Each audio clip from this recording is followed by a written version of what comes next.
He's dope on the floor, and he's magic on the mic. Now stop. Hammer time.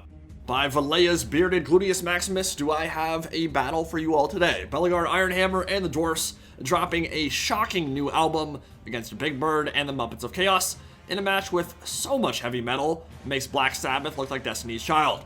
Traditionally, I'd say this is a matchup that favors Chaos with powerful chariots, nasty lords, and cost-efficient, armor-piercing front lines, and frankly, it's not going to get any easier once Warhammer 3 drops, but the Dwarfs have some interesting options here, and one of them is to embrace the grind and go all in with a melee rush.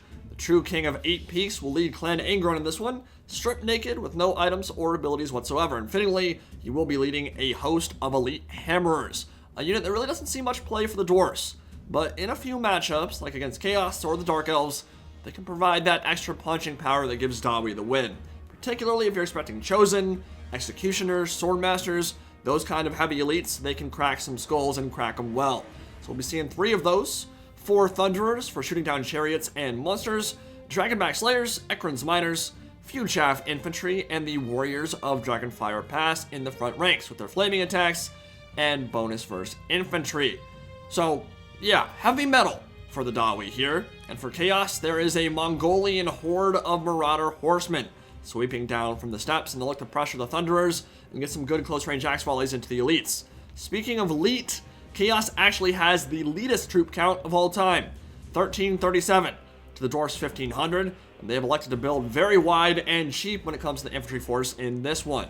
They are led by their Lord of Change, a Greater Demon of Tzeentch with Final Transmutation and 50% missile resist. I want to say that was 70 at some point. I don't remember them nerfing it, but I might be misremembering. But the real heavyweights here are the Gorebeast Chariots, a unit I did not expect to see for Chaos until Game 3. But I'm glad they made it in. They have a super cool model, and they can be incredibly good in some situations, like when your opponent's army is guaranteed to be all infantry, and you have 28 bonus versus infantry and 80 charge bonus. It's like driving over toddlers in your Yukon Denali. They never stood a chance, and perhaps more importantly, they have famously rambunctious rumps, delectable derrieres. Even Patrick Bateman agrees. Mama, there goes that warp spawn gorilla Harambe. How are they stacking that much cake? It's not even possible. If the Dwarfs want to take this battlefield, they'll have to find an answer to those Gorebeasts, and quickly. We're in Troll Country, which is a tiny map with very close deployments, but with their lack of artillery, I don't think the Dawi mind too much.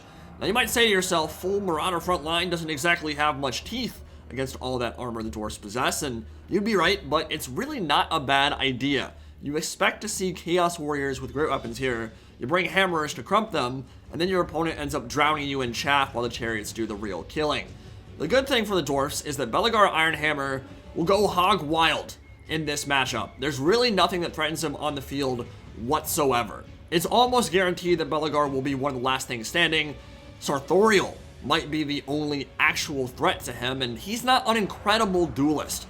What he is incredible for is busting through a front line, causing terror, and getting into the rear while the Thunderers try to shoot him down, but can't with his 50% missile resist. So, all across the battle line, Dwarf Hammerers, Chaos Marauders, all the infantry going in, and the Mongolian horde from the steppes come in from the rear while the Chariots make their play up the center. They are in the arc of fire of 2 Thunderers and some Dragonback Slayers, so they will have to be very careful of their positioning, which will be made a little bit easier by all the space the Marauder Horsemen create when they commit Ritual Sudoku diving into the rear. Now watch this. Warriors of Dragonfire Pass pulling away from the front line, realizing the threat to the range troops that could still do a little bit of damage to Sartorial, but more importantly can snipe out the Gorebeast Chariots. So they will retreat from that engagement. They'll take some damage in the meantime, but that is a worthy sacrifice if they can shut down all the Marauder Horsemen play and allow the infantry to do what they want to do, which is beat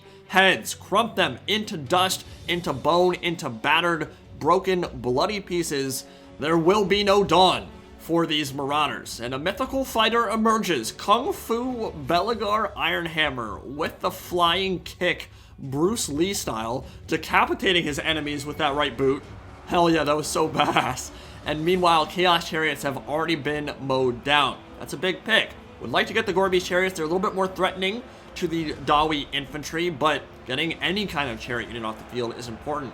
Meanwhile, though, you can see those 2 other Gorebeast Chariots and all the Marauder Horsemen have really crumped the Dawi left flank, and they're already pushing into the rear, which is not ideal when you're only a minute 40 into this game. Big final transmutation coming down as well from Sartorial. That'll clip the Dragonback Slayers. That will hit the Hammerers. That's an overcast one that'll deal full damage, and that will be very painful for the Dawi. Expect to see that do about 2,000 damage. We are on ultra unit size, which means more blood and more skulls for the Skull Throne. Lord of Change might not be too happy with that, but he is happy with the fact that he is absolutely mulching this back line alongside the Gorebeast Chariots. They did a great job of overloading the Dwarf left flank. They pushed into the rear. Thunderers are trying to escape. There are some Dwarf Warriors to zone them out, but Gorebeast Chariots have the mass and the charge bonus to really get through any number of those shield walls. They'll get into the Thunderers and start shutting them down, preventing them from firing. Big Bird has come. The Lord of Change is having a wonderful time at the moment, and Thunderers are being scattered to the four winds. So, if you're in this situation and your back line has been compromised, your Thunderers are in trouble, who are you gonna call? MC Hammer, baby. If you can find a way to tie down these rampaging freakish gorillas, Hammers have the DPS to bring them low quick. Dragonback Slayers can tarp it and slow them, Hammers can wail on them, and in that situation, the Gorebeast Chariots will have a very low life expectancy. But this was an inevitability. The Dwarfs haven't invested a crazy amount in protecting the rear. Once the armies were shown, and we saw 4 Chariots and 4 Horsemen with Sartorial, it was clear they'd feast on the gunpowder troops. But that's hardly a death sentence for Belegar and his bodyguards, given how much killing power they have in the infantry grind. And frankly, some of the Thunderers have already mostly paid for themselves. They forced Chaos into a situation where they had to sacrifice a lot of their Marauder Horsemen. One of the Chariots is already dead. Dragonback Slayers are getting some good attacks in. It's not a horrible situation for the Dawi. Normally, you'd be able to protect your back line with a Runesmith and a Rune Lord with some Runes of Slowness. Again, that is not the kind of build they've gone for here. They've gone for the shock infantry style, the melee grind style, and at the moment you can see it's led to some pretty devastating output in and amongst the Chaos forces. Their entire infantry line is essentially shattered at this point. That's leaving Sartorial and a handful of very battered infantry isolated by themselves. There is still plenty of mobility for the forces of Chaos here, though. Marauder Horsemen, 3 units of those, have not used any of their axes or javelins really at all. Don't really need to. They just want to tie down the Thunderers and prevent them from shooting. This is what makes Sartorial such a force on the battlefield, though. His ability to quickly bounce from unit to unit using his high mass, his terror, his speed. It's a problem if you're the Dwarfs, especially once the battle lines start breaking down, and there's no way to protect all these units on the periphery. The Lord of Change will call down some Zinchi Lightning. He'll probably turn some of them into Chaos Spawn, and that will be a Grugening for sure. But those 8 units of Marauders have really found themselves on the business end of Belegar's elite bodyguard, and you can see routing all across the Chaos battle line. Warriors of Dragonfire Pass have returned, and there is still a lot of elite infantry for Clan Angrund, and more than that, Belegar Ironhammer is left alive and quite healthy at the moment. So Sartorial needs to stay on the periphery. He needs to focus on these units outside the safety of those Hammers' reach. Run these Thunderers off the map. He can do that easily with his 60 speed. Essentially heavy cav speed. More Zinchi Lightning coming down, and Marauders breaking everywhere. But all 3 units of Gorebeast Chariots for Chaos are still alive, and some of the infantry is beginning to return to the fold. So if you're the Dwarfs here, running around like crazy, probably not worth it. I think it's actually, well, once the final transmutation comes down and you get out of that blob, by the way, this is going to be an incredibly good cast from Sartorial. I would maybe consider holding on to that until the late game so you can catch Belegar Ironhammer in it as well. It might be one of the only reliable ways to deal damage to his 60 melee attack, 60 melee defense, and pretty tanky persona. But in that situation, I'd say that was definitely still a worthy final transmutation. Hit a bunch of hammers, hit the Dragonback Slayers, and those are units Chaos needs to get off of the field. But for the Dwarfs, it's all about weathering the storm. Gotta consolidate your forces, probably get close to that canopy where Sartorial is right now, get everything together, face outwards, and hold the line as those Gorebeast Chariots come again, and again, and again. Hammers are doing the right thing, getting rid of these Marauders, but I think it definitely makes a lot of sense for Clan Angrund at this point to box up, and just chill. You're not going to be able to catch Sartorial or the Chariots. They have to come to you. So sit there, let some of your stamina regenerate, let your vigor regenerate, and get yourself into a position where you might have some winded or tired troops in the late game as opposed to very tired or exhausted. Huge blasting charge volley coming in from Ekrund's Miners from behind, though. That should finish off that Marauder unit. And these hammers, well, they've been awesome so far. I believe every single one of them is over 100 kills, well over, and they just mulched. They blended the Marauder infantry. Sartorial is down to about half HP, escaping from the remnants of those Dragonback Slayers and making sure the Thunders can't do anything more. That will be a terror route for them. Quite imminent, I would imagine. And the Gorebeast Chariots continue to harry the flanks. What will be really interesting, though, as we move towards the middle and late stages of this battle is discovering whether or not the Marauder sacrifice, the Marauder Horseman sacrifice, was worth it. Remember, he had 2 throwing axe units. Those are a great tool for blending through hammerers. Gorebeast Chariots are as well, but some of them are beginning to drop pretty low, and once they plunge into the center of this formation, that's when all that AP from the hammers can go to work, and we can see their HP is actually already dropping. So having a few throwing axes left, maybe not sacrificing all your Marauder Horsemen, would have left them with more tools as we approach endgame for dealing with all this heavy metal. With that said, it's a trade-off, right? Because if you're not committing all your Marauder Horsemen, that means Thunderers have more time to fire. They have more time to kill off your Gorebeast Chariots, which might end up very well being the linchpin of this entire build. I'd almost go as far to say that this is a Gorebeast Chariot core. Not often that you see 3 of those on the field at once, but if you're investing that much in your Chariot play, Chariot core is probably the best descriptor to use for this army. Hammers, holding the line for now. I'm not sure for how much longer. Belegar coming in. And yeah, I do feel like the Dwarfs are maybe a little bit spread out at the moment. I know they're going after the Chariots, but you're not going to catch them. Just get everything together, get near those tree lines, and hold, hold, hold. We need a stunty Grudge Gnome Theoden King riding through on a goat, screaming, "Reform the lines! Reform the lines!"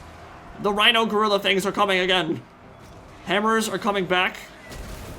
The Chariot play has really been on point for Chaos this game. I mean, seriously, the cycle charging, the positioning from them. There was one Gorebeast Chariot that took a few point-blank volleys from the Thunderers, but they're still alive somehow. I mean, they got taken all the way down to like 1/5 HP.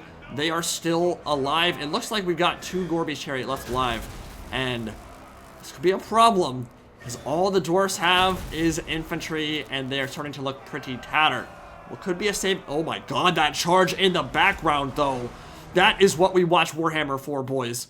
Oh, what a glorious display. Khorne is pleased with that one. Blood for the Blood God, skulls for the Skull Throne. That charge is so vicious. If they catch you on the flank like that, run right down the length of your formation. And a couple halberd swipes decapitating the elite bodyguards of Belegar Ironhammer. Starting to look good for Chaos. There's a lot of terror routes imminent. The issue with Hammers, one of their many issues, the fact that they have low melee defense certainly doesn't help them. The fact that they're no more heavily armored than Longbeards doesn't help them either. But they aren't immune to psychology, and that might be the biggest problem. As we get about 10 minutes into this battle, the Hammers, as they drop low, they will become more and more susceptible to those cycled charges from Sartorial. And the Dragonback Slayers just disappeared, like poof, evaporated in a torrent of blood. They got the death they so richly deserved, they've been yearning for so long. That leaves Belegar and the Hammers alone, and these charges are so nasty. And I'm really starting to think the Dwarfs might have some serious trouble winning this one, man. Those Gorebeast Chariots they're tattered, they're beaten up, but they're looking like they're healthy enough to finish off the rest of this infantry for sure. Every single one of these charges so impactful. Hammer's got to get a few more good swings in here if they want Belegar the chance to clutch this one out. Oh, Bouncebar beginning to swing in Chaos' favor, and it's looking like, besides a few rallying troops in the distance, a handful of them, Belegar might have to clutch this by himself. But as I said at the beginning of this game, Belegar Ironhammer is not a lord Chaos has a lot of answers to in this situation. Chariots don't do a lot of damage to single entities. They'll run down the hammers, they'll run down the routers, That's exactly what they should do. That'll leave Belegar by himself. He'll have no support here except for some severely tattered head. Well, good night. I don't even know why I bothered. I mean, I put it in fast forward and they're just gone instantly. Another final transmutation that is huge for Chaos. And now, can Belegar Ironhammer, the true king of 8 peaks, clutch this baby out? He's killing some Chariots right now. He has a great stat line, but he did not bring any items. No Revenge Incarnate, none of those illegal substances that make your head grow, none of those Barry Bonds Balco scandal shenanigans. So that means that outdueling Sartorial and all this HP from the Gorebeast, and Gorebeasts are very tanky, they're very hard to kill, especially because Belegar doesn't have AP majority. This could be quite the struggle. This could be such an epic last stand, though, if he's able to survive this situation. The big factor is whether army losses kicks in or not. A mechanic that I've been kind of outspoken about in the past. It can ruin the ends of games for sure. When you would see this epic last stand, the Lord just ends up routing. And this is exactly the kind of Lord you would expect to see hold the line in this kind of scenario. The high leadership, the bulwark, the stalwart in defense. Oh, he's doing an amazing job, too. Just killed a Gorebeast Chariot model off. Sartorial, I believe the other Gorebeast actually routed off. The bounce more was, I don't know, 3/4 in favor of Chaos, or close to it. 2/3 at least. And yet, Belegar is still holding on. And that Gorebeast Chariot is dropping super low. Over 200 kills for that elite Chariot model. But not a lot of HP left. And each time he swings, he's dealing about 200, 250 damage. If he had a higher AP majority, that would certainly help out, but both Gorebeast Chariots are gone, and now Belegar is crawling this one back. In a mountain of bodies, in a river of blood, he is holding the line strong against a Greater Demon of Tzeentch, one of the most dangerous enemy types in all of Warhammer Fantasy, straight from the warp. And you know Belegar and the Dwarfs of the Clan Angrund have a lot of grudges to pick with the Demons of Chaos. And that Tzeentch Lightning, it isn't doing a lot to him right now. 60 melee attack, 60 melee defense, tons of armor. Sartorial is not cut out for this situation. And even though he's unbreakable, did you guys see that swing on the bounce of Power Bar? Belegar Ironhammer is gonna clutch this one out, barring some kind of miracle from the Lord of Change. And to be fair, the Great Conspirator knows how to work miracles. Oh my god. Dwarf Warriors gonna route from that. Sartorial plunging back into the fray. A final duel. Dawi versus Daemon. And this one's for all the marbles here, folks. 800 HP left on Sartorial. Soon to be maybe 1700 or so left on Belegar Ironhammer. Those Dwarf Warriors will probably not hold. I'd be shocked if they did, but I'm not sure it matters. They forced Sartorial to turn around. One rear attack, just a couple stabs in the ass with their asses. And Belegar Ironhammer strikes the killing blow, and that is your game, folks. Oh my god. That was the closest battle I have seen in 2021, and it's got to be one of the closest battles of all this year so far. Now, we're only 25 days into the month, so 25 days into 2021, but wow, it does not get closer than that. Belegar Ironhammer beating down a Greater Demon of Tzeentch in close quarters combat in a duel in the late game, and we saw the effect that hammers can have for a dwarf front line. They have problems. I will never deny that hammers are not an amazing unit, but in the right situation, brought at the right time, they can change battles for you, and that is one of the glorious things about Warhammer 2 multiplayer or campaign. One of the most attractive elements of Mortal Empires overall, that variety, the fact that any unit can carry you to victory in the right circumstance. Any unit can be that linchpin that carries the day, and in this one, hammerers were fantastic. Sartorial, though, 2,000 damage value, 17,000 damage dealt, and the Gorebeast Chariots earning multitudes of chevrons, just blending so much dwarf infantry. They're seriously a hard counter to the dwarfs in so many ways, but the dwarfs have multiple ways of trying to deal with them. You could go for runes to slow them down and shoot them down with Trollhammer torpedoes, or with thunderers, or you could go for the heavy melee rush build and focus on destroying everything else, killing all the infantry off, and then leaving them for the late game, where you hope that Belegar and some of your other units hold the line there. And they did. They held. Amazing show from Belegar, amazing show from the Dwarfs and Umayas. GG to both players.